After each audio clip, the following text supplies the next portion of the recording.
Welcome to this journey through one of the most disturbing cases in recorded history from the remote hollers of Appalachia. Before we begin, I invite you to leave a comment about where you're watching from and the exact time you heard this story. We're interested in knowing where and at what times of day or night these documented accounts arrive. Deep in the rugged mountains of Mercer County, West Virginia, where fog clings to ancient ridges like shrouds and civilization feels like a distant memory, there once stood a farm that locals knew better than to approach. The property belonged to a man named Isaac Grimwald. Though few had spoken his name aloud in decades, by 1935 most folks in the scattered settlements below had learned to take the longer route when traveling between towns, adding miles to their journey rather than risk the winding dirt road that passed by Grimwald's place. Those who ignored this unwritten rule had a troubling tendency to simply disappear. The farmstead itself sat on a plateau roughly 4 miles up what locals called Murder Mountain Road, though official county maps listed it as State Route 47B. The road was little more than packed earth and loose gravel, carved into the mountainside sometime in the 1880s to connect the coal camps to the railroad depot in Bramwell. It should have been a convenient shortcut for travelers heading northeast toward Princeton or southwest to Bluefield, but by the 1930s, most locals would swear the road was cursed. The history of Murder Mountain Road began during the coal boom of the late 19th century, when engineering crews blasted a pathway through solid rock to create access to the mining camps scattered throughout the higher elevations. According to railroad company records preserved in the Norfolk and Western Railway archives, the construction claimed the lives of 17 workers between 1881 and 1884. Most died in blasting accidents, but several simply disappeared during the night shifts, their bodies never recovered, despite extensive searches of the surrounding wilderness. Local Cherokee legends, documented by ethnographer Samuel Whitehorse in his 1923 study of regional folklore, spoke of the mountain as a place where the earth itself was hungry. According to tribal oral traditions, the Cherokee had avoided establishing permanent settlements in the area, believing that the land demanded regular offerings to maintain its silence. These stories were generally dismissed by European settlers as primitive superstition, but they provided an eerie backdrop to the later events that would unfold along the mountain road. Isaac Grimwald had inherited the property from his uncle, Mortimer Grimwald, in 1923. Court records from the Mercer County Courthouse show that Mortimer died intestate, leaving behind a 400-acre spread with a 2-story farmhouse, several outbuildings, and a large barn that dominated the center of the property. According to the probate inventory, Mortimer had been something of a hermit himself, living alone on the mountain for nearly 30 years with no known relatives except for his nephew in Charleston. The probate proceedings revealed several unusual details about Mortimer's lifestyle and financial arrangements. Despite living in apparent isolation, he had maintained substantial bank accounts in 3 different financial institutions, with regular deposits that could not be traced to any known source of income. His will, hastily written just days before his death, contained specific instructions regarding the disposition of certain items stored in the barn, items that were described only as personal collections requiring special handling. These collections were specifically bequeathed to Isaac along with detailed written instructions that were sealed and marked to be opened only by the heir in private. Eerie. Isaac Grimwald had been working as a railway clerk in Charleston when news of his inheritance reached him. Neighbors who remembered his arrival described him as a thin, pale man in his early 30s with prematurely gray hair and an unsettling habit of avoiding direct eye contact. He wore wire-rimmed spectacles that reflected light in a way that made his eyes impossible to read, and he spoke in a soft, measured tone that forced people to lean closer to hear him, something most found deeply uncomfortable. The transition from city life to mountain isolation seemed to suit Grimwald perfectly. Within weeks of arriving at the property, he had dismissed the few remaining workers who had maintained the farm during Mortimer's final years and began implementing changes that would define his time on the mountain. The most notable of these changes was his treatment of the barn, which he immediately secured with heavy chains and multiple padlocks, declaring it off-limits to anyone except himself. The structure itself was impressive, a traditional Pennsylvania Dutch-style bank barn built into the hillside, constructed of local sandstone and thick timber beams that had been hewn from ancient chestnut trees. It stood nearly 40 feet high, with a metal roof that gleamed silver in the morning sun and seemed to absorb all light by evening. What made the barn particularly notable was its size. At roughly 60 by 100 feet, it was large enough to house dozens of animals or store several seasons' worth of crops. Yet neighbors noted that Grimwald kept no livestock visible on the property, and the fields around the farmhouse grew nothing but wild grass and brambles. The architectural details of the barn suggested that it had been designed for purposes beyond typical agricultural use. County building records from the 1870s, when the structure was originally constructed, indicated that Mortimer's father had commissioned the building with several unusual specifications. The foundation extended nearly 8 feet below ground level, far deeper than necessary for a standard barn. The interior included a complex system of drainage channels carved into the stone floor, leading to a central collection point that connected to an underground cistern of unknown depth. Most unusually, the building plans showed provisions for ventilation systems that were far more sophisticated than anything typically found in rural construction of that era. Local craftsmen who had worked on the original construction, their accounts preserved in interviews conducted by the Mercer County Historical Society in the 1920s, reported that the elder Grimwald had insisted on specific modifications to the standard barn design. These included reinforced timber supports capable of bearing weights far exceeding normal storage requirements, specially designed hardware for securing the interior spaces, and a secondary room built into the hillside behind the main structure, accessible only through a hidden entrance within the barn itself. Within a month of moving to the mountain property, Grimwald had installed additional security measures that went far beyond the original construction. The chains and padlocks he employed were of a type typically used to secure bank vaults or prison facilities, suggesting both significant financial investment and serious concern about unauthorized access. He also modified the barn's windows, installing heavy wooden shutters that could be barred from the inside, effectively eliminating any possibility of external observation of the interior spaces. The first recorded disappearance occurred on September 14, 1935. According to a missing person report filed with the Mercer County Sheriff's Office, a traveling salesman named Cornelius Vance had left Bramwell on the morning of September 13th, bound for Princeton with a load of patent medicines and household goods.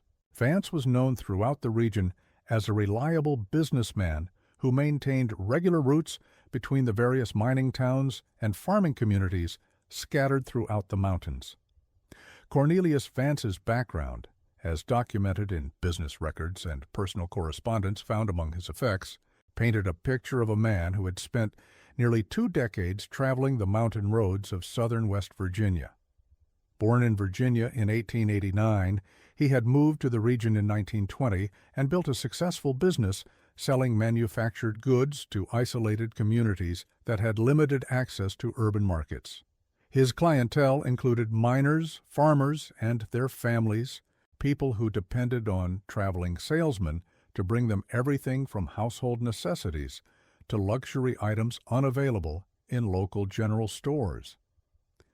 Vance's route records, maintained in a detailed journal he kept for business purposes, showed that he had been using the mountain road past Grimwald's property for several years without incident.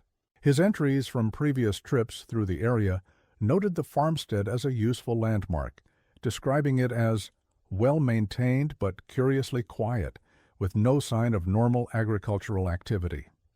He had never attempted to conduct business at the Grimwald property, noting in his journal that the owner seemed to prefer complete isolation and showed no interest in commercial interaction.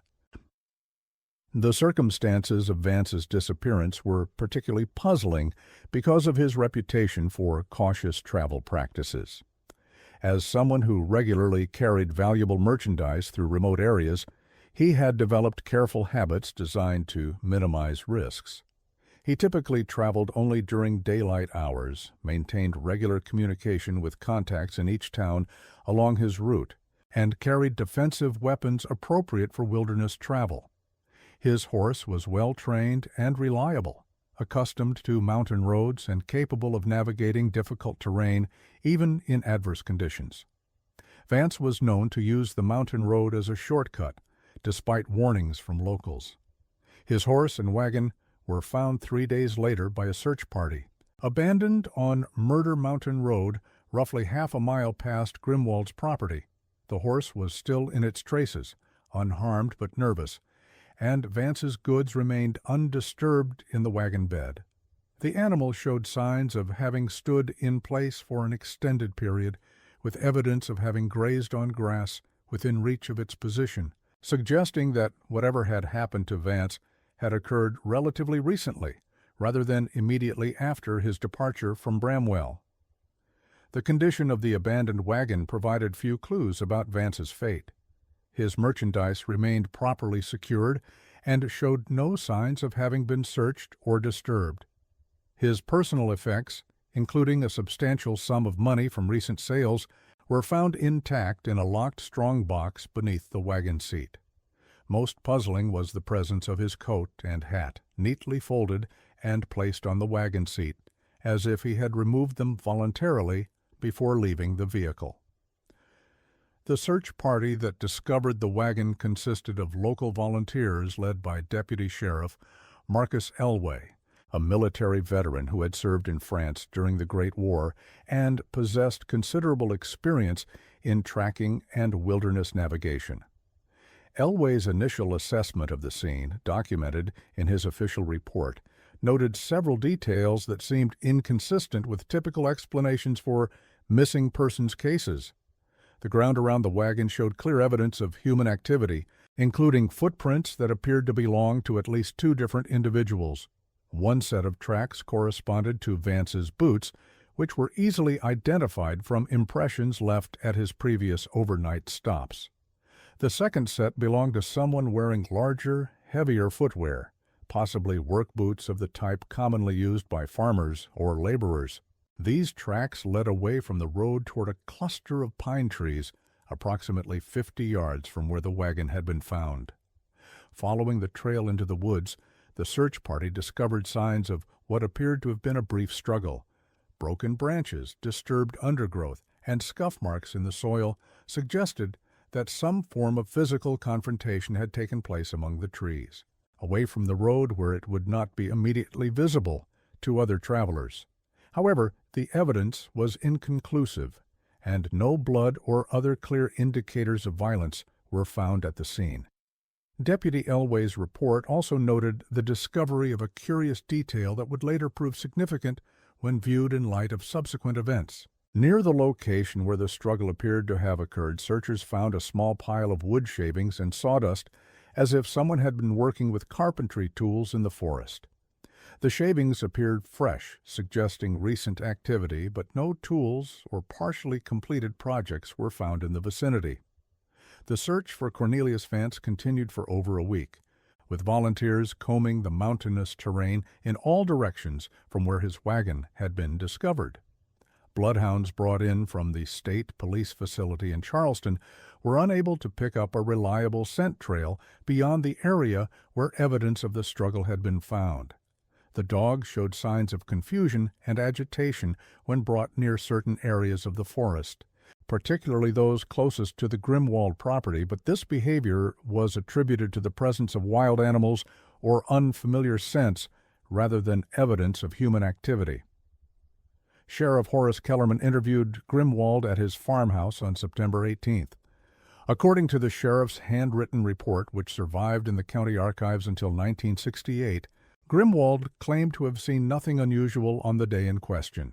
He stated that he rarely paid attention to traffic on the road, as he spent most of his time working on interior improvements to his property. When pressed about the nature of these improvements, Grimwald became evasive, mentioning only that he was organizing inherited materials left by his uncle. The sheriff's interview with Grimwald lasted approximately 2 hours and covered not only the disappearance of Cornelius Vance, but also general questions about life on the mountain and the history of the property. Kellerman, an experienced law enforcement officer who had served in various capacities throughout southern West Virginia for over 20 years, noted several aspects of Grimwald's behavior that he found unusual, though not necessarily indicative of criminal activity. Grimwald answered questions with what Kellerman described as excessive precision, providing detailed responses to simple inquiries, while avoiding any information that went beyond the literal meaning of what had been asked. When questioned about his daily routine, for example, Grimwald offered a minute-by-minute account of his activities on September 13th, including specific times for meals, work periods, and rest, but provided no spontaneous details about his thoughts, feelings, or observations during those activities.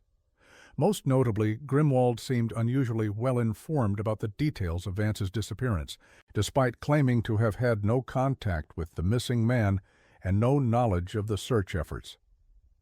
He accurately described the location where the wagon had been found, the condition of the horse, and even specific items that had been discovered in Vance's possession. When Sheriff Kellerman asked how he had acquired this information, Grimwald explained that neighbors had mentioned these details during casual conversations, though he could not specify which neighbors or when these conversations had taken place. During the interview, Kellerman observed that Grimwald's farmhouse was maintained in an almost obsessive state of cleanliness and organization. Every surface had been scrubbed to an unnatural brightness. Furniture was arranged with mathematical precision, and personal belongings were stored with a level of systematic organization that the sheriff found unsettling.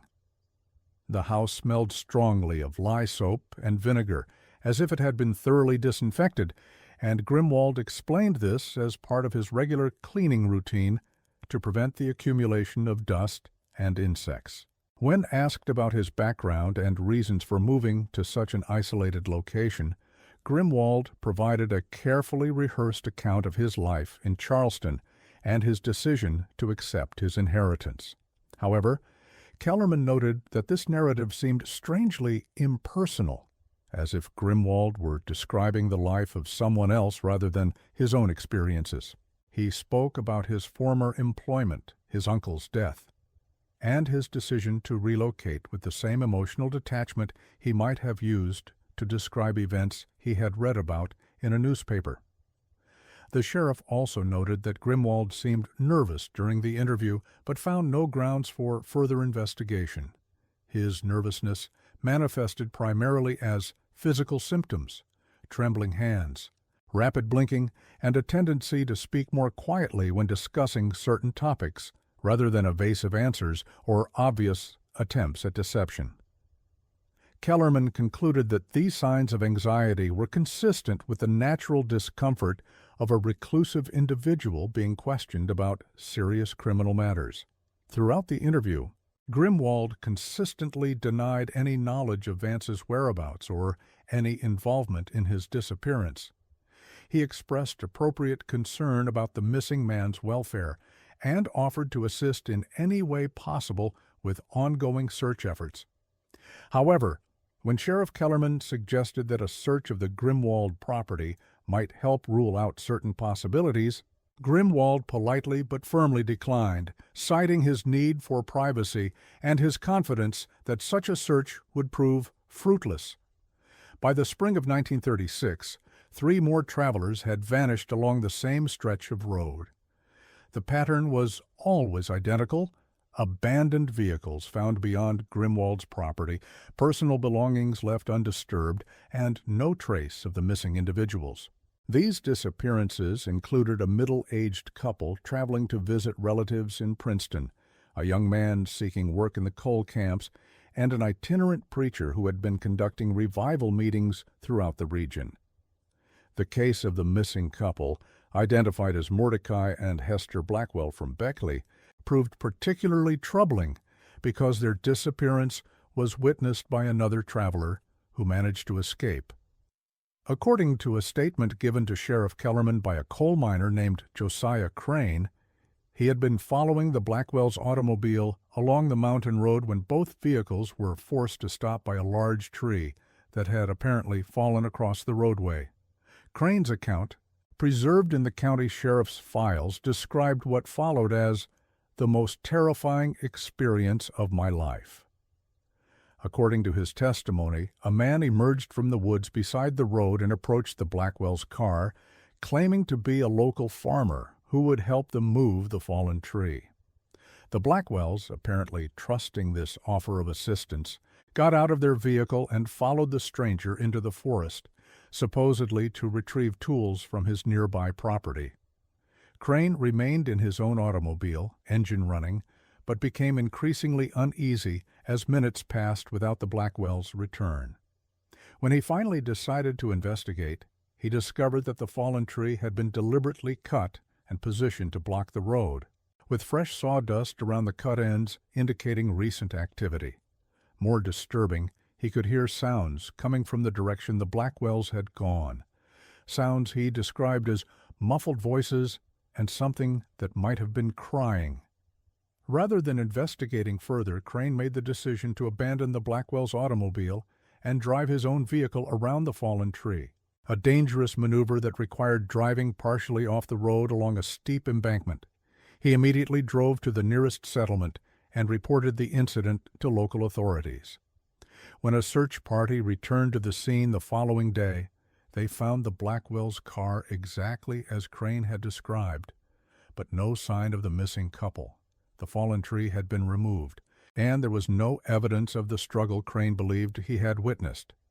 Crane's credibility as a witness was initially questioned because of inconsistencies in his account and his admitted reluctance to intervene when he suspected the Blackwells were in danger. However, his description of the deliberately felled tree was corroborated by physical evidence at the scene, including sawdust and cut marks that confirmed the obstruction had been man-made rather than natural. His account also provided the first detailed description of the individual believed to be responsible for the disappearances. According to Crane's testimony, the man who had approached the Blackwells was tall and thin, dressed in dark work clothes, and possessed an unusually pale complexion that made him appear almost ghostly in the dim light filtering through the forest canopy.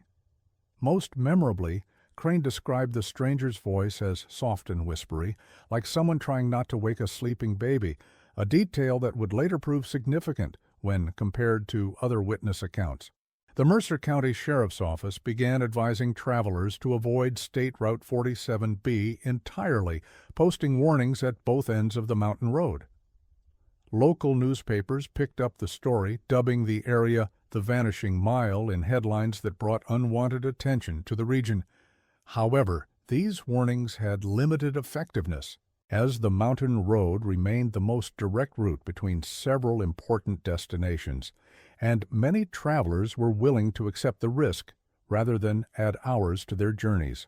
The media attention surrounding the disappearances led to increased scrutiny of law enforcement efforts and growing criticism of Sheriff Kellerman's investigation. Newspaper editorials questioned whether local authorities possessed the resources and expertise necessary to solve such unusual crimes, and there were calls for state police intervention. These pressures forced Kellerman to expand his investigation and adopt more aggressive tactics in his pursuit of the truth. It was during this period that several residents of nearby settlements began reporting strange activities around Grimwald's farm. These reports, initially dismissed as rural superstition, began to form a pattern that could not be easily explained away. The witnesses included longtime residents of the area, people whose credibility and mental stability were well established within their communities, making their accounts more difficult to discount. Minerva Ashworth, who lived with her husband on a small homestead about 2 miles downhill from the Grimwald property, later testified that she frequently heard sounds coming from the direction of the barn during late evening hours.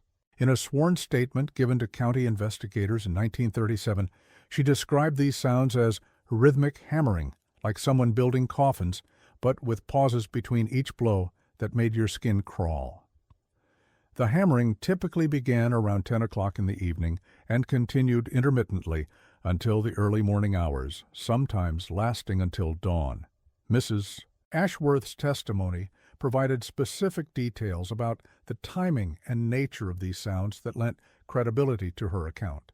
She noted that the hammering was most frequent during the new moon phases, when darkness provided maximum concealment for nighttime activities. She also observed that the sounds were often accompanied by what she described as dragging noises, here as if heavy objects were being moved across the barn floor.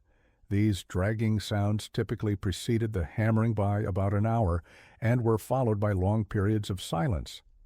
Her husband, Damascus Ashworth, corroborated these observations and added details of his own. According to his statement, he had occasionally detected a smell carried on the mountain winds, something he described as sweet and sick, like flowers left too long in a closed room. This odor was strongest during the summer months and seemed to emanate from the direction of the locked barn. The smell was most noticeable during the early morning hours, typically between 3 and 5 o'clock, and was often accompanied by increased activity among local scavenger animals. Damascus also noted that carrion birds, particularly turkey vultures, had begun congregating around Grimwald's property in unusual numbers, though they never seemed to land or settle anywhere specific.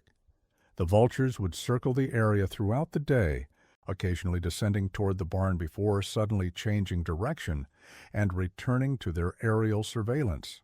This behavior was unlike anything he had observed during his 40 years of living in the mountains, where turkey vultures typically exhibited predictable patterns related to the presence of carrion. Additional witnesses came forward with similar accounts as word of the investigation spread throughout the community. Ezekiel Thornton, a trapper who worked the streams and ridges throughout the area, reported encountering Grimwald on several occasions during nocturnal expeditions. According to Thornton's statement, these encounters always followed the same pattern.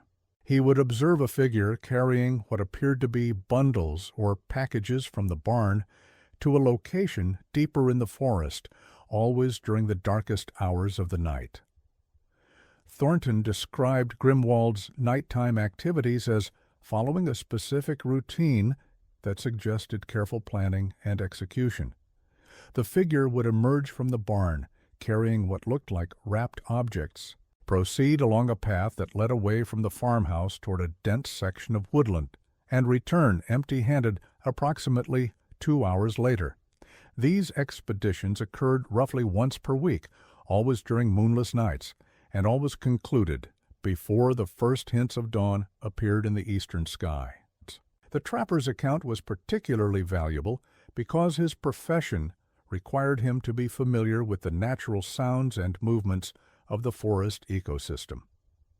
He was able to distinguish between normal wildlife activity and the deliberate, purposeful movements he observed around the Grimwald property. His description of the wrapped objects being carried into the forest provided investigators with their first concrete evidence that something substantial was being transported from the barn on a regular basis. Perhaps most significantly, Thornton reported discovering what he believed to be burial sites in the remote areas where he had observed the mysterious figure disappearing. These sites, located in a dense grove of pine trees approximately half a mile from the Grimwald barn, showed signs of recent excavation and backfilling. The soil in these areas was notably different from the surrounding ground, darker, more loosely packed, and populated by vegetation that seemed more robust than the typical mountain flora.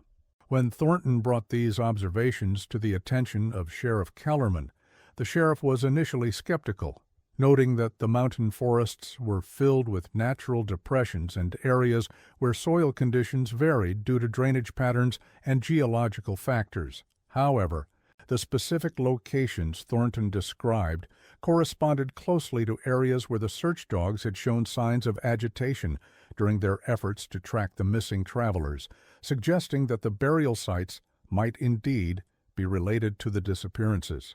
The investigation might have continued indefinitely, with disappearances occurring every few months and authorities finding no concrete evidence to connect them to Grimwald, if not for an incident that took place on October 31st, 1937. On that evening, a young couple from Bluefield, Isadora and Clement Wickham, were traveling to Princeton to attend a wedding celebration. Despite warnings about the mountain road, they chose the shortcut to save time, as they were already running late due to mechanical problems with their automobile earlier in the day. The Wickhams represented exactly the type of travelers who typically used the mountain road during this period, educated, middle-class individuals who were familiar with the region but not necessarily aware of the specific dangers associated with the route past Grimwald's property. Clement Wickham worked as a bookkeeper for a mining company in Bluefield, while Isadora was employed as a seamstress, specializing in formal wear. They were well-regarded members of their community and were expected at the wedding festivities, meaning their absence would be quickly noticed if they failed to arrive as planned. Unlike previous victims, the Wickhams did not simply vanish without a trace. Their automobile, a 1934 Ford sedan, was discovered the following morning by a mail carrier crashed into a drainage ditch approximately 1 mile past Grimwald's farm. The vehicle showed signs of a violent struggle. Windows shattered from the inside, upholstery torn, and what appeared to be scratch marks gouged deep into the metal dashboard. Most disturbing of all, there were blood stains on the driver's seat and passenger door, though not enough to suggest fatal injuries. The condition of the abandoned automobile provided investigators with more evidence than they had obtained from all previous disappearances combined. The damage pattern suggested that the occupants had fought desperately to escape from inside the vehicle, using whatever objects were available to break the windows and damage the interior. The scratch marks on the dashboard appeared to have been made by fingernails or perhaps jewelry, indicating the level of desperation experienced by whoever had been trapped inside. The bloodstains were analyzed by a physician in Princeton who had some experience with forensic medicine. His examination concluded that the blood belonged to at least 2 different individuals and showed spatter patterns consistent with blunt force trauma rather than cutting injuries. The amount of blood suggested serious but not necessarily life-threatening injuries, raising the possibility that the victims might have survived the initial attack and been taken somewhere for other purposes. Physical evidence outside the crashed automobile provided additional clues about what had transpired during the final moments before the Wickhams' disappearance. Tire tracks in the soft earth beside the road showed that the Ford had been forced to stop abruptly, with skid marks indicating sudden braking, followed by sharp turning movements. Near the vehicle, investigators found footprints belonging to at least 3 different individuals, suggesting that the couple had been confronted by more than one attacker. Most significantly, the ground around the automobile contained traces of the same wood shavings that had been found at previous disappearance sites. Laboratory analysis of these shavings, conducted by forestry experts at West Virginia University, determined that they came from freshly worked chestnut wood, a material commonly used in local construction projects. The presence of these shavings at multiple crime scenes suggested a direct connection between the disappearances and ongoing carpentry or construction activities. Isadora Wickham was found 3 days later by a search party, wandering in a confused state along a logging trail nearly 5 miles from where her car had been discovered. She was dehydrated, scratched by brambles, and appeared to have suffered some form of psychological trauma that left her unable to provide clear answers about her experiences during the missing time period. Her physical condition suggested that she had been moving through the forest for an extended period, possibly since the night of her disappearance. When questioned by authorities, her account was fragmented and often contradictory, but certain details remained consistent across multiple interviews conducted over several weeks. According to her statements, preserved in the Mercer County Sheriff's files, she and Clement had been driving past Grimwald's property when they observed a figure standing in the road ahead, partially illuminated by their headlights. Clement had stopped the car to avoid hitting what appeared to be a man. But as they sat there with the engine idling, the figure approached their vehicle. Isadora described the man as tall and gaunt, wearing what looked like farmer's overalls, but his face was obscured by shadows that seemed deeper than the night around him. She noted that his movements were unnaturally silent, as if his feet made no sound when walking across the gravel road surface. Most unsettling was his voice, which she characterized as barely a whisper, but somehow carrying more clearly than a shout, and the way he seemed to know things about them that a stranger should not have known. What happened next, according to Isadora, defied rational explanation. She claimed the man had somehow opened their car doors simultaneously, though both doors had been locked and the windows were rolled up against the cool autumn air. Clement had attempted to restart the engine and drive away, but the car would not respond to his commands, as if the electrical system had failed completely. The stranger then spoke to them in his unnaturally carrying whisper, asking if they would like to see something beautiful in his barn.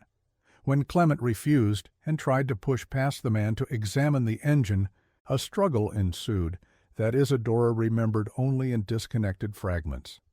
She recalled her husband shouting, the sound of breaking glass, and a sharp pain in her own head that left her consciousness fading in and out.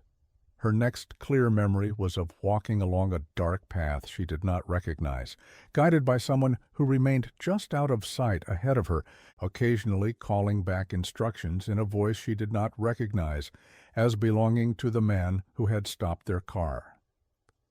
Isadora's memory of subsequent events was hazy, but she recalled being led to a building that smelled of sawdust and something metallic that made her stomach turn. The interior was dimly lit by lanterns that cast moving shadows on walls lined with tools and wooden structures she could not clearly identify.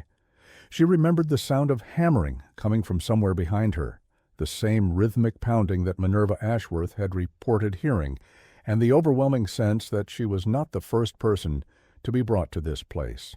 Most disturbing was her recollection of voices, multiple voices, coming from somewhere beneath the floor of the building, as if people were trapped in a basement or cellar. These voices called out occasionally, sometimes pleading for help, sometimes simply moaning in apparent distress. When she asked her captor about these sounds, he replied that they were previous guests who decided to stay permanently and that she would understand their situation better very soon. Isadora had no clear memory of how she came to be on the logging trail where searchers found her, but she retained vivid impressions of certain details that had occurred during her captivity. She described being shown photographs of previous visitors to the mountain property, images that depicted people in various states of distress or terror. Some of these photographs appeared to have been taken in the same building where she was being held, while others showed outdoor scenes that she could not identify. Her captor, according to her fragmented recollections, had seemed particularly interested in her emotional reactions to these photographs and had asked detailed questions about her feelings of fear, helplessness, and despair. He appeared to be studying her responses with the detached interest of someone conducting an experiment, taking notes in a bound journal and occasionally making adjustments to her restraints or position based on her answers to his questions. The most coherent part of Isadora's account related to her final hours of captivity, when her captor had apparently decided to release her rather than proceeding with whatever fate had befallen the other missing travelers. He had given her a liquid to drink that tasted strongly of bitter herbs and had caused her consciousness to become even more fragmented than it had been previously. Her last clear memory before finding herself on the logging trail was of being carried through the forest by someone who moved with surprising strength despite his thin appearance. Clement Wickham was never located, despite extensive search efforts that continued well into the winter months. His disappearance prompted the most thorough investigation the Mercer County Sheriff's Office had ever conducted into the activities at the Grimwald farm. The combination of physical evidence from the crashed automobile, Isadora's testimony about her captivity, and the mounting pattern of disappearances finally provided Sheriff Kellerman with sufficient justification to obtain a search warrant for the property. The legal process of obtaining the search warrant proved more complicated than Sheriff Kellerman had anticipated, primarily due to Grimwald's lack of a criminal record and the absence of direct evidence linking him to specific crimes. The county prosecutor, Augustus Fairfax, was reluctant to authorize a search based primarily on circumstantial evidence and the testimony of a traumatized witness whose account contained elements that seemed to strain credibility. However, the public pressure surrounding the case had grown to the point where political considerations began to outweigh legal caution. Newspaper coverage of the disappearances had attracted attention from state-level officials, and there were threats of intervention by federal authorities if local law enforcement could not resolve the situation. Faced with these pressures, Prosecutor Fairfax agreed to seek a warrant based on the totality of evidence available. Sheriff Kellerman obtained the search warrant and assembled a team of deputies to examine the property on November 15, 1937. The search party consisted of 6 armed officers, including Deputy Marcus Elway, who had led the initial investigations into the disappearances. They also brought along a photographer to document any evidence that might be discovered, and a physician to examine any human remains that might be found on the property. The approach to the Grimwald farmstead was carefully planned to minimize the risk of confrontation and to ensure that no evidence could be destroyed during the execution of the warrant. The search party arrived before dawn and surrounded the property to prevent escape, then approached the farmhouse in formation with weapons drawn. They found Grimwald waiting for them on the front porch, fully dressed and apparently unsurprised by their arrival. Grimwald's demeanor during the search was cooperative to the point of being unsettling. He greeted the officers politely, examined the search warrant carefully, and expressed his willingness to assist with their investigation in any way possible. He answered questions about the layout of the property, provided keys to locked buildings and rooms, and even offered refreshments to the search party. His calm acceptance of the situation struck several officers as inappropriate, given the serious nature of the allegations against him. The search party found the farmhouse in a state of meticulous cleanliness that struck them as unnatural. Every surface had been scrubbed to an unusual brightness, every piece of furniture arranged with mathematical precision, and every personal belonging stored with obsessive attention to organization. The house smelled strongly of carbolic acid and lye soap, as if it had been thoroughly disinfected in preparation for their visit. More disturbing was the absence of normal signs of daily life within the farmhouse. The kitchen contained no dirty dishes, no food preparation evidence, and no indication that meals had been prepared recently. The bedrooms showed no signs of having been slept in, with bed linens stretched tight and personal items arranged as if for display rather than use. The overall effect was of a house that served as a showplace rather than an actual residence. Grimwald was cooperative throughout the search, answering questions in his characteristic soft voice and expressing appropriate concern about the missing travelers. He provided investigators with a detailed timeline of his activities during recent weeks, accounting for his whereabouts during the periods when various disappearances had occurred. His explanations were consistent and plausible, and he seemed genuinely puzzled by suggestions that he might have been involved in criminal activities. When questioned about his nighttime activities, particularly the hammering sounds reported by neighbors, Grimwald acknowledged that he often worked late in his barn on carpentry projects. He explained that the isolation of his property allowed him to work at hours that would be inconsiderate in more populated areas, and that he found the quiet of evening conducive to the concentration required for detailed craftsmanship. He offered to demonstrate his woodworking techniques and to show the officers examples of his completed projects. The barn, however, remained locked, and Grimwald initially refused to open it, citing concerns about disturbing delicate work he was conducting inside.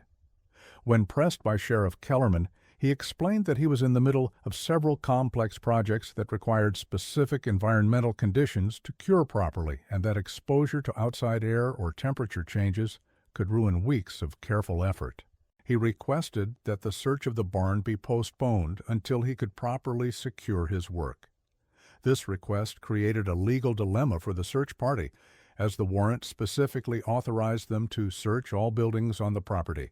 But Grimwald's cooperation throughout the rest of the search had been complete, and his concerns about damaging ongoing work seemed reasonable. After consultation with Prosecutor Fairfax by telephone, Sheriff Kellerman decided to proceed with the barn search, but to exercise appropriate caution to avoid unnecessary damage to any legitimate projects. Grimwald finally produced a ring of keys and led the search party to the barn doors, taking considerable time to unlock the multiple security devices he had installed. As he worked with each lock and chain, he provided detailed explanations of his security measures, noting that the valuable tools and materials stored in the barn made such precautions necessary in an area where vagrant travelers occasionally passed through the property.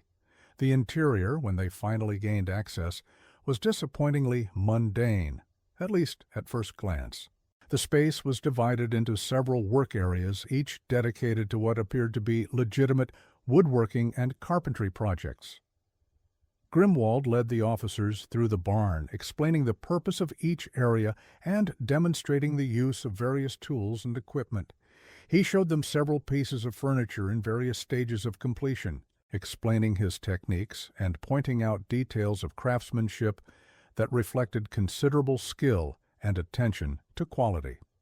There were workbenches lined with hand tools, stacks of lumber organized by type and size, and finished items covered with canvas tarps to protect them from dust and moisture. The sweet, cloying odor that neighbors had reported was attributed to wood stains and varnishes, which Grimwald demonstrated by opening several containers and explaining their specific applications. He also showed the officers his collection of rare and expensive finishing materials, including some imported chemicals that he used to achieve particular color and texture effects. However, Deputy Marcus Elway noted in his report that something about the barn felt wrong, though he struggled to articulate exactly what. The ceiling was unusually high for a furniture workshop supported by massive timber beams that seemed designed to bear much more weight than the tools and lumber scattered throughout the space. The ventilation system was more sophisticated than necessary for typical woodworking, with multiple air channels and fans that could be operated independently to control airflow throughout different sections of the building. Additionally, there was a section of the barn floor, roughly 20 feet by 30 feet, where the wooden planking appeared newer than the rest, as if it had been recently replaced. The new boards were the same type of wood as the original flooring, and they had been installed with obvious skill, but the color and wear patterns were distinctly different from the surrounding areas. When questioned about this discrepancy, Grimwald explained that the original floor in that area had been damaged by water seepage the previous spring, forcing him to install new boards. His explanation seemed reasonable, particularly when he showed the officers evidence of the drainage problems that had necessitated the floor repair. However, Deputy Elway noted that the drainage channels visible beneath the barn were designed to direct water away from the building rather than into it, making significant water damage seem unlikely. He also observed that the new flooring had been installed with unusual attention to creating an airtight seal, with each board carefully caulked and sealed in a manner that went far beyond what would be necessary for normal floor replacement. The search party spent several hours examining the barn and its contents, photographing the interior and making detailed notes about the layout and equipment. They found no evidence of human remains, no signs of violence, and no clear indications that the building had been used for anything other than legitimate woodworking activities. Grimwald answered all questions about his projects and techniques, provided documentation for his tool purchases, and even offered to create a piece of furniture for Sheriff Kellerman to demonstrate his skills. With no evidence of criminal activity, the search party concluded their investigation. The barn was locked once again, and Grimwald was cleared of any connection to the disappearances. The official report noted that while the property owner's lifestyle was unusual and his security measures seemed excessive, there was no basis for criminal charges or continued surveillance. The investigation was declared complete, and efforts to solve the disappearances were redirected toward other potential explanations. Despite the official conclusion, several members of the search party later expressed private doubts about what they had witnessed. Deputy Elway, in particular, continued to be troubled by details he had observed but not reported at the time.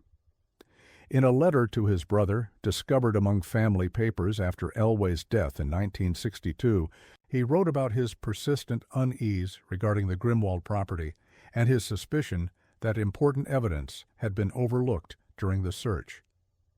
The deputy's letter described several observations that had not been included in his official report, either because they seemed too subjective to document or because they contradicted the apparent evidence of Grimwald's innocence. Most significantly, he wrote about discovering what appeared to be scratches or gouges in the newer section of flooring, marks that looked similar to those found in the Wickham's abandoned automobile. These marks had been partially concealed by sawdust and wood shavings, and Elway had not been able to examine them closely enough to determine their significance. He also described finding what looked like metal fragments embedded in the wooden beams that supported the barn roof, fragments that appeared to be pieces of jewelry or personal accessories, rather than construction hardware. When he had attempted to point out these discoveries to other members of the search party, Grimwald had provided reasonable explanations that satisfied his colleagues, but Elway remained convinced that these items were evidence of something more sinister than legitimate woodworking activities. Perhaps most disturbing was Elway's description of Grimwald's behavior during the search, particularly his apparent familiarity with law enforcement procedures and his skill at directing attention away from potentially significant evidence. The deputy noted that Grimwald seemed to anticipate questions before they were asked and provided explanations for suspicious observations before they were formally raised as concerns. This behavior suggested either extensive prior experience with criminal investigations or careful preparation for the search based on advanced knowledge of its timing and scope. Following the search, disappearances along Birder Mountain Road ceased almost entirely. Travelers began using the route again, and the region's reputation for strange occurrences gradually faded from public memory. Grimwald continued to live on his mountain farm, occasionally making trips to town for supplies, but otherwise maintaining his reclusive lifestyle. Those who encountered him during these infrequent visits described him as increasingly gaunt and pale, with a nervous tremor in his hands that became more pronounced over the years. Local merchants who had grown accustomed to Grimwald's quarterly visits for supplies began to notice changes in his purchasing patterns that seemed to reflect changes in his lifestyle and activities. Where he had previously bought materials consistent with woodworking and farming activities, he now focused primarily on food staples, cleaning supplies, and items related to maintenance of his property rather than active projects. His orders for lumber and woodworking materials decreased significantly, while his purchases of lime, salt, and various chemical compounds increased correspondingly. More unusually, Grimwald began requesting items that seemed inconsistent with his previous interests and needs. These included large quantities of medical supplies such as bandages and antiseptics, photographic equipment and chemicals for developing images, and books on topics ranging from anatomy to psychology. When merchants asked about these purchases, he explained that he was pursuing new hobbies and educational interests to occupy his time during the long mountain winters. The storekeeper at the general store in Bramwell, where Grimwald conducted most of his business, later recalled that his customers' appearance had changed dramatically during the years following the sheriff's search.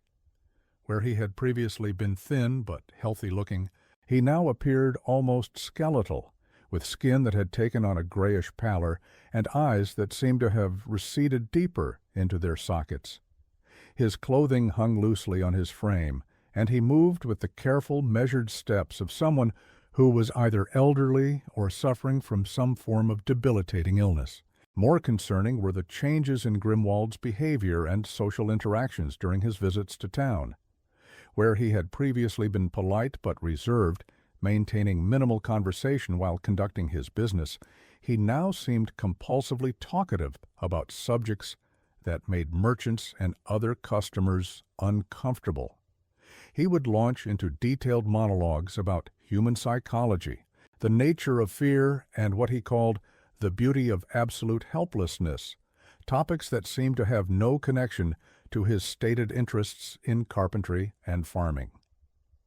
During one particularly memorable visit in the autumn of 1942, Grimwald spent nearly an hour describing to the storekeeper his theories about the relationship between physical pain and spiritual enlightenment, explaining that he believed most people lived their entire lives without ever experiencing the clarity of thought that came from confronting their absolute mortality. When other customers entered the store, he would attempt to engage them in similar conversations, asking personal questions about their fears and anxieties that crossed normal boundaries of social interaction. These behavioral changes became sufficiently concerning that several townspeople began discussing the possibility of requesting a welfare check or mental health evaluation for Grimwald. However, he had committed no crimes, violated no laws, and posed no obvious threat to public safety, making official intervention legally problematic. Additionally, his isolated lifestyle meant that his eccentric behavior affected very few people, and most residents preferred to avoid contact with him rather than attempt to address his apparent psychological deterioration. In the winter of 1943, Grimwald's trips to town stopped completely. Local merchants who had grown accustomed to his quarterly visits for supplies began to wonder about his welfare, but none felt inclined to make the difficult journey up the mountain road to check on him. The winter had been particularly harsh, with heavy snows that made travel to remote areas dangerous, and it seemed reasonable to assume that Grimwald was simply waiting for better weather before venturing out for supplies. However, when spring arrived and warmer weather made travel easier, Grimwald still did not appear in town.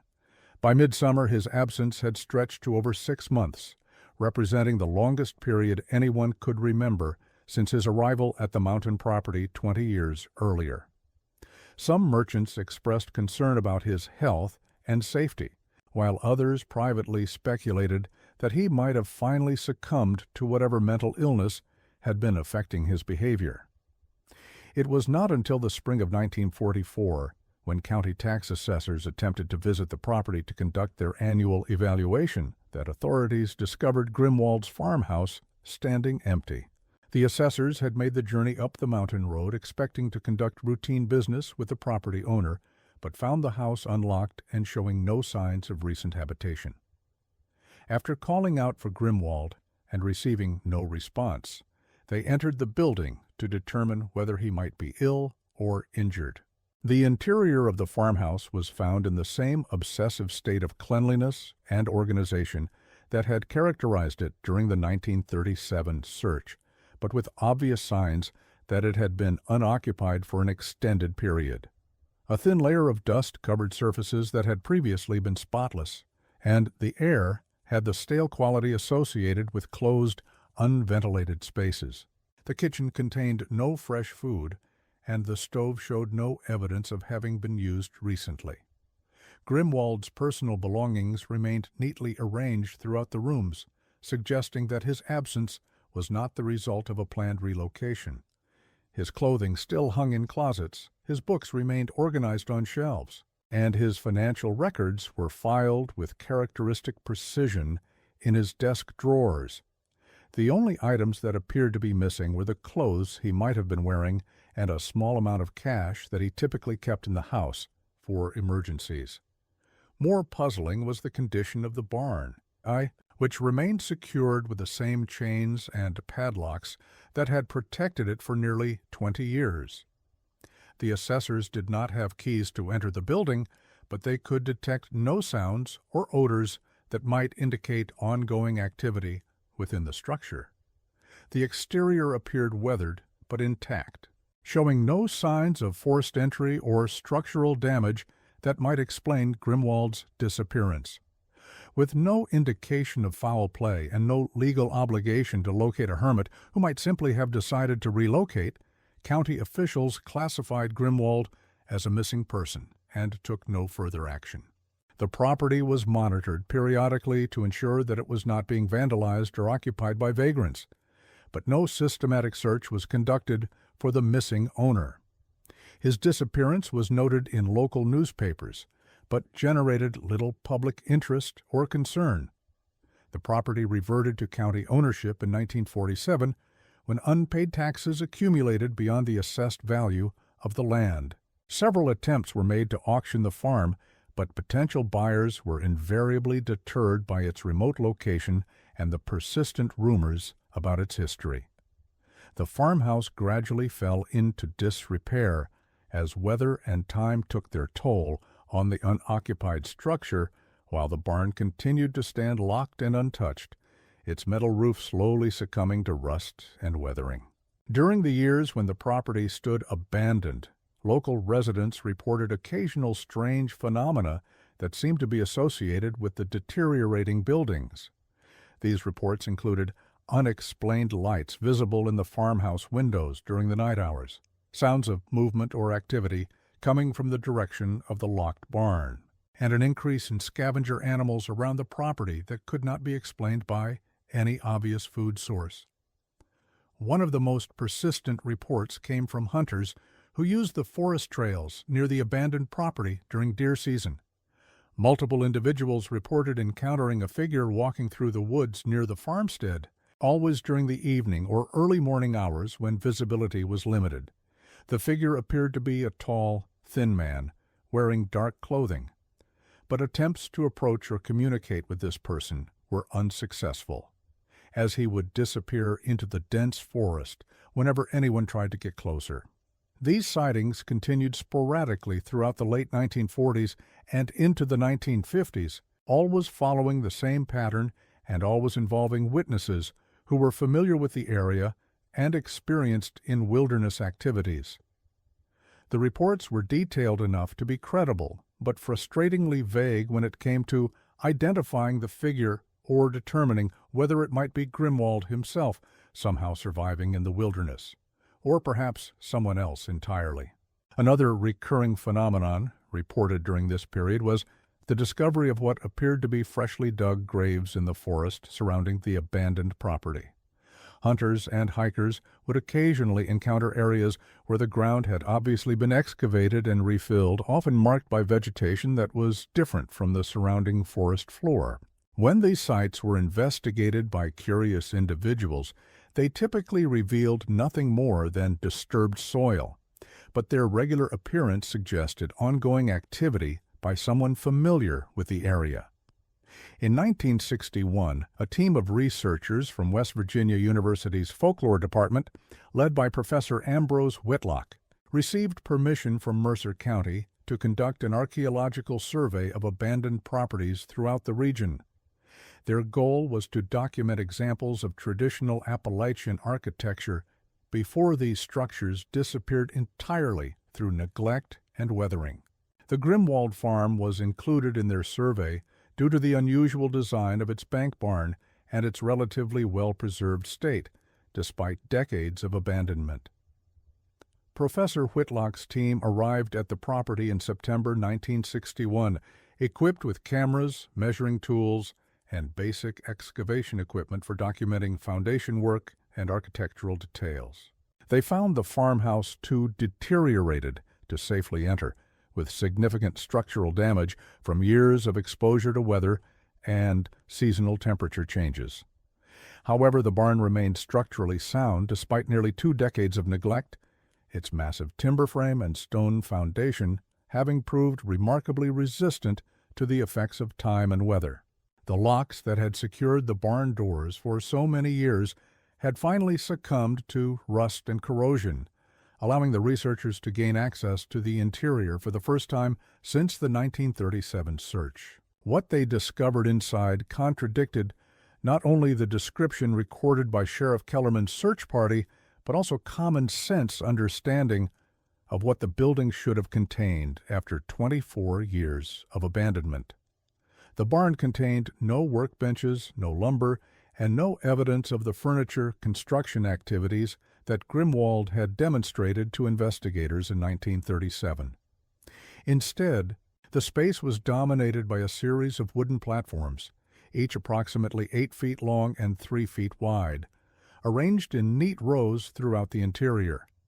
These platforms were constructed from thick planks and supported by sturdy timber frames, creating what resembled a series of tables or beds designed for human occupancy. The platforms showed evidence of extensive use, with wear patterns, stains, and modifications that suggested they had served purposes beyond simple construction. Each platform was equipped with metal hardware that appeared designed for securing restraints, and several showed grooves and channels that seemed intended for drainage purposes. The overall arrangement and condition of these structures strongly suggested that the barn had been used for activities involving the confinement and control of human subjects. More disturbing was the condition of the newer section of flooring that Deputy Elway had noted in his 1937 observations. The wooden planks in this area had warped and separated over the years, revealing glimpses of what lay beneath.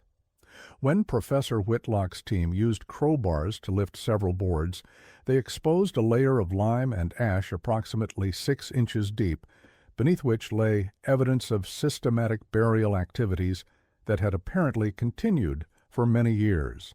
The burial layer contained fragments of personal effects that could be traced to multiple individuals who had disappeared along the mountain road during the 1930s.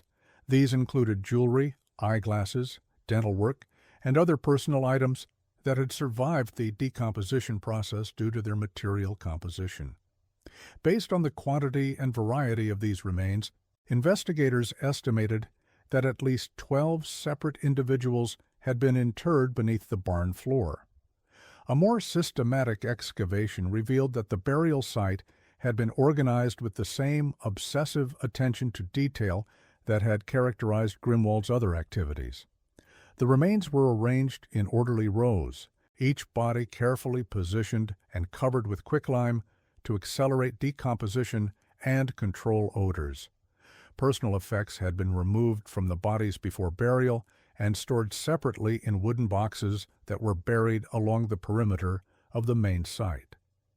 Professor Whitlock immediately contacted the Mercer County Sheriff's Office, and a formal criminal investigation was launched under the direction of Sheriff Kellerman's successor, Sheriff William Clayton.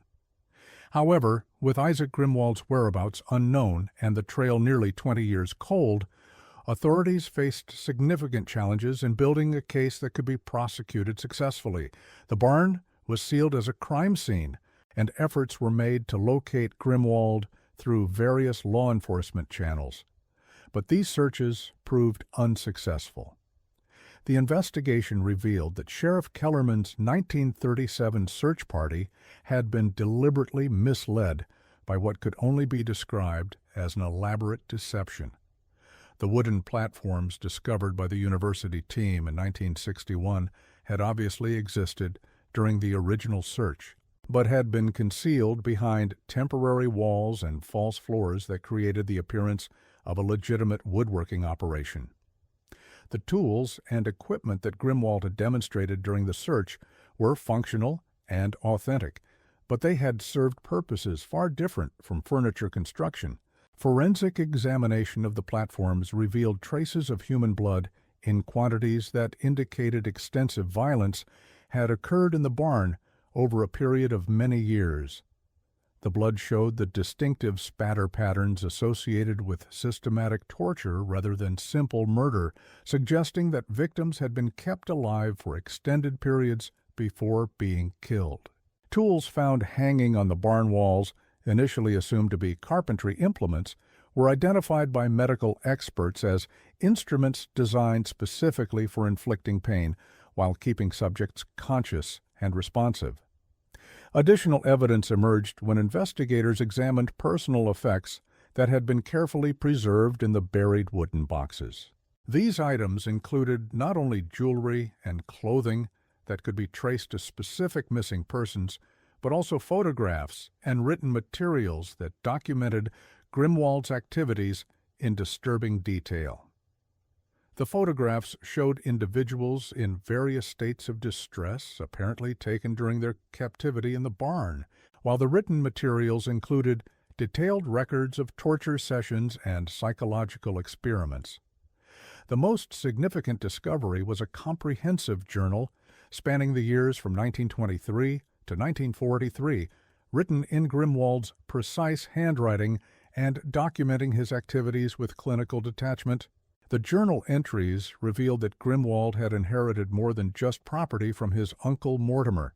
He had also inherited a systematic approach to predation that had been developed and refined over decades of practice.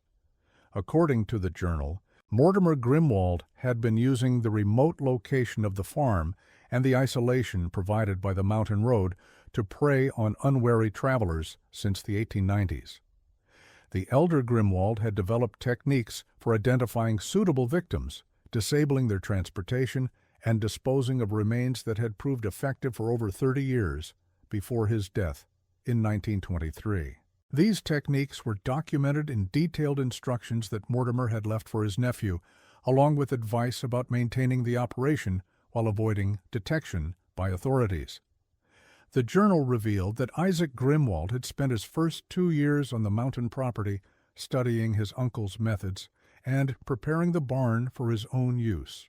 The modifications he made to the building included the construction of the wooden platforms, the installation of drainage systems for disposing of bodily fluids, and the creation of concealed storage areas for preserving evidence of his activities. He also developed new techniques for psychological manipulation that went beyond his uncle's primarily physical approach to victim control. The early entries in the journal described Grimwald's first successful harvest, as he termed it, in September 1935, clearly referring to the disappearance of Cornelius Vance. Subsequent entries detailed his growing confidence and refinement of his methods, describing each victim in terms of their individual psychological characteristics and their responses to various forms of physical and mental pressure. He wrote about his activities with the detached interest of a scientist conducting research, documenting techniques, and recording results for future reference. Perhaps most chilling were entries describing Grimwald's interactions with his victims during their final days or weeks of life. He appeared to derive satisfaction not only from causing physical pain but also from psychological manipulation designed to destroy his victim's sense of hope and personal identity. He wrote extensively about what he called the final conversation, apparently referring to extended discussions with victims about their fears, regrets, and desperate desire to survive. The journal entries revealed that Grimwald viewed these conversations as the most important aspect of his activities, more significant than the physical torture or even the eventual killing of his victims.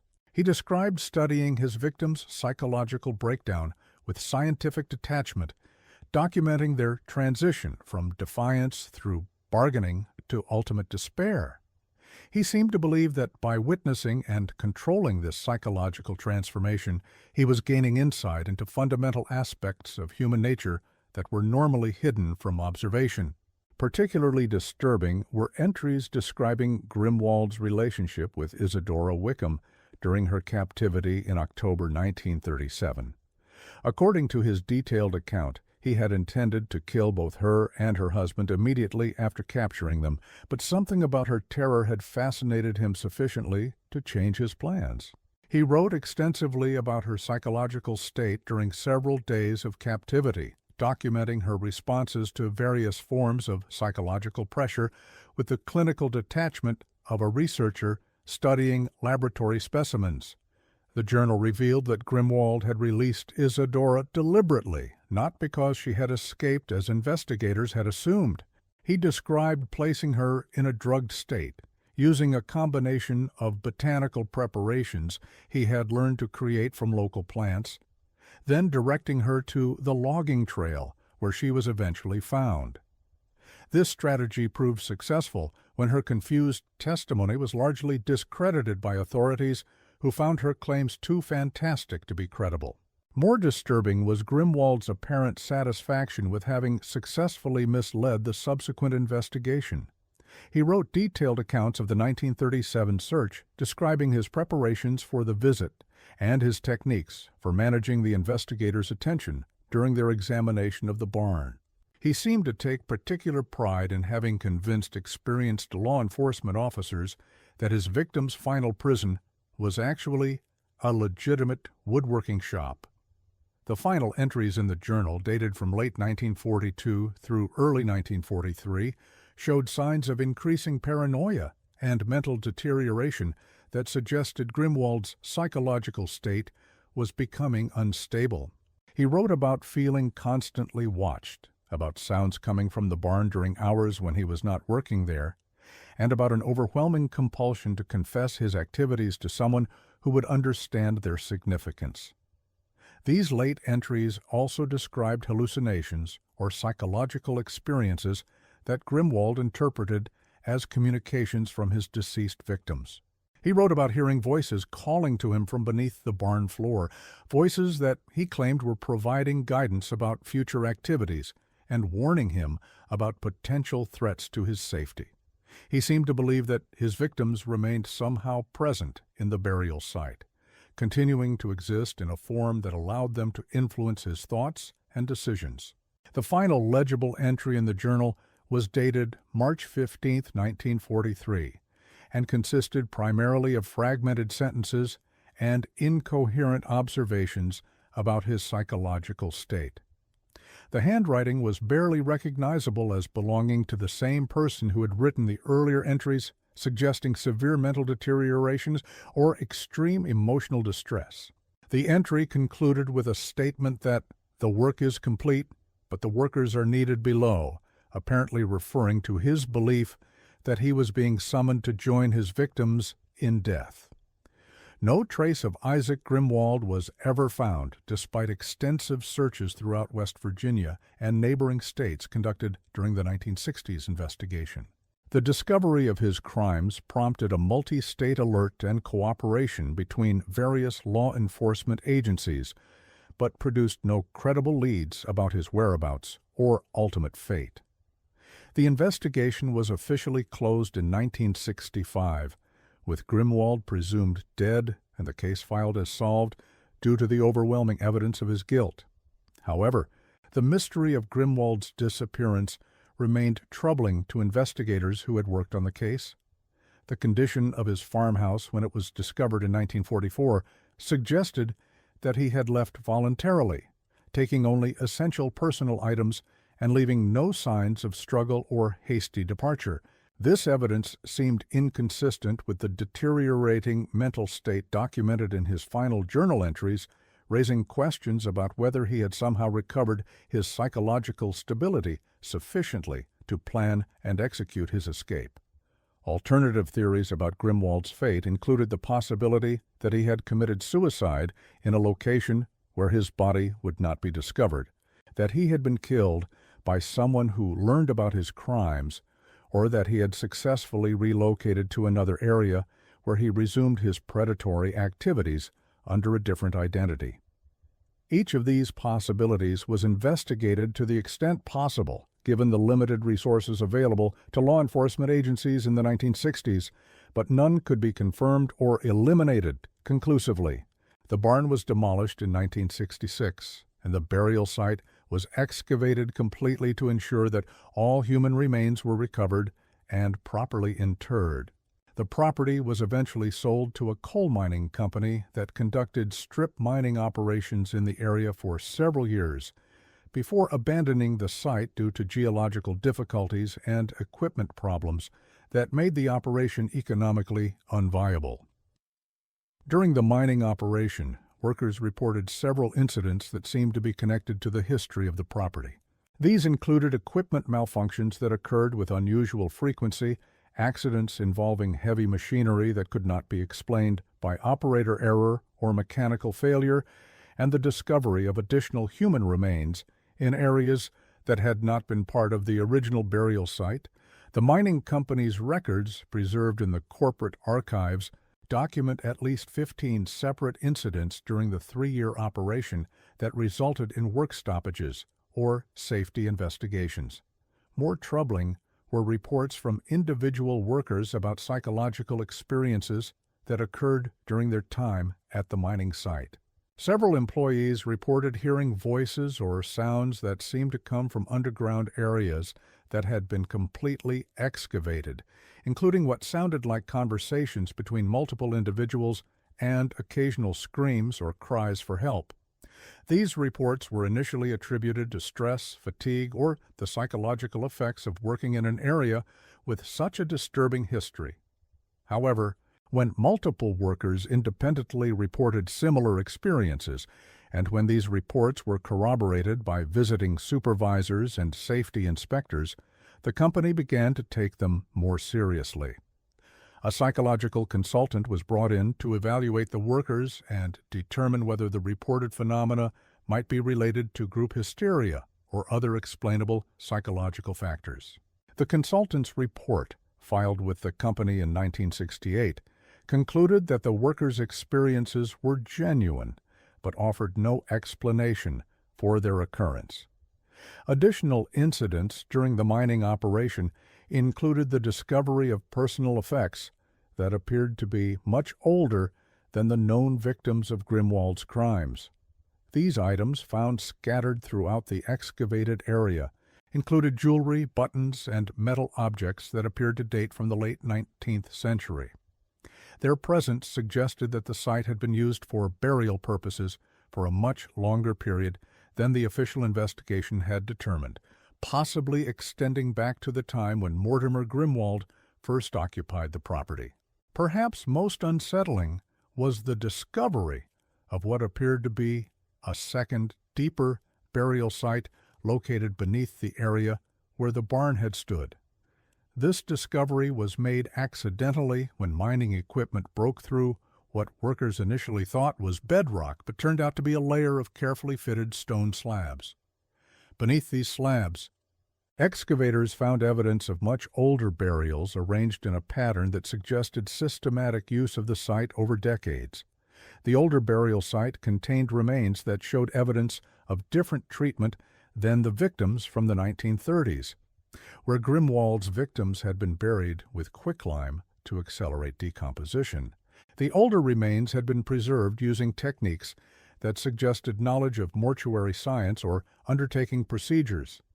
Some bodies showed evidence of embalming or other preservation treatments, while others had been buried with personal effects and clothing that indicated a level of respect or ceremony not present in Grimwald's disposal methods. This discovery raised disturbing questions about the true scope of activities that had taken place on the mountain property over the decades. If Mortimer Grimwald had been using the site for systematic murder since the 1890s, as his nephew's journal suggested, then the total number of victims might have been much higher than previously estimated. The deeper burial site suggested that the elder Grimwald's methods had been even more sophisticated than his nephew's, involving not only the killing of victims, but also their preservation for unknown purposes. The mining company immediately suspended operations when the deeper burial site was discovered and contacted authorities about the additional remains. However, the legal and logistical complications involved in excavating and processing such an extensive crime scene proved overwhelming for the local sheriff's department. After consultation with state authorities, the decision was made to halt further excavation and to seal the site permanently, rather than attempting to recover and identify all possible remains. In 1968, construction crews working on a highway expansion project discovered human remains in a wooded area approximately 5 miles from the former Grimwald property. The skeleton was found partially buried beneath a large fallen tree, in a location that suggested the individual had died while attempting to travel through the forest during adverse weather conditions. The remains were identified as belonging to a middle-aged man whose dental work matched records maintained by a Charleston dentist for Isaac Grimwald. The cause of death could not be determined due to the advanced state of decomposition, but the bones showed no obvious signs of trauma that would suggest violence or foul play. The location where the skeleton was found was consistent with someone who had become lost or disoriented while attempting to travel through the wilderness, possibly during winter conditions when survival would have been extremely difficult. Based on the condition of the remains and the rate of decomposition in the local climate, forensic experts estimated that death had occurred approximately 25 years earlier, placing it around 1943. The discovery of Grimwald's remains provided closure for the criminal investigation, but raised new questions about the timeline of events during his final years on the mountain property. If he had died around 1943, as the condition of his skeleton suggested, then his disappearance from the farmhouse had occurred shortly before his death, rather than representing a successful escape to another location. This timeline was consistent with the deteriorating mental state documented in his final journal entries and suggested that he had ultimately succumbed to the psychological pressures of his isolated lifestyle and criminal activities. However, the discovery also raised troubling questions about who had maintained the property during the period between Grimwald's death and the official discovery of his disappearance in 1944. Local residents had reported seeing lights in the farmhouse and hearing sounds from the barn well into the late 1940s, suggesting that